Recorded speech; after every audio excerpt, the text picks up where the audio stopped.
YCP మాజీ MP Gorantla మాధవ్ని పోలీసులు arrest చేశారు. వైఎస్ జగన్ సతీమణి భారత్పై అనుచిత వ్యాఖ్యలు చేస్తున్న టీడీపీ నేత చెబ్రోలు కిరణ్ను అరెస్టు చేసి ఎస్పీ ఆఫీస్కు తరలిస్తుండగా గోరంట్ల మాధవ్ పోలీసు వాహనాలను వెంబడించారు. ఈ క్రమంలో పోలీసులు ఆయనను అదుపులోకి తీసుకున్నారు. కాసేపట్లో పోలీసులు ఆయన్ని కోర్టులో ప్రవేశపెట్టనున్నట్టుగా తెలుస్తుంది. ప్రస్తుతం నెలపాడు పోలీస్ స్టేషన్లో గోరంట్ల మాధవ్ ఉన్నారు. కోర్టు ఆయనకు రిమాండ్ విధించే అవకాశం ఉన్నట్టుగా తెలుస్తుంది.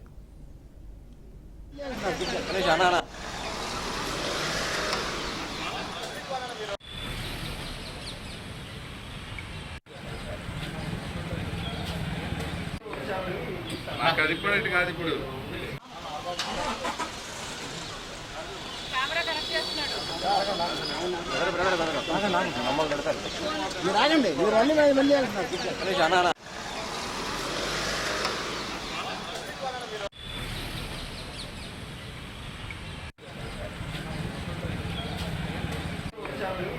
నాకు అది కూడా ఇటు కాదు. ఇప్పుడు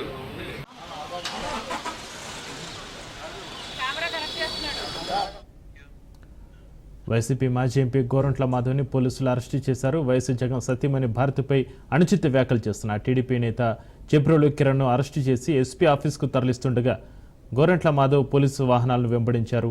ఈ క్రమంలోనే పోలీసులు ఆయనను అదుపులోకి తీసుకున్నారు. కాసేపట్లో పోలీసులు ఆయన్ని కోర్టులో ప్రవేశపెట్టనున్నట్లుగా తెలుస్తుంది. ప్రస్తుతం నల్లపాడు పోలీస్ స్టేషన్లో గోరంట్ల మాధవ్ ఉన్నారు. కోర్టు ఆయనకు రిమాండ్ విధించే అవకాశం ఉన్నట్టుగా తెలుస్తోంది.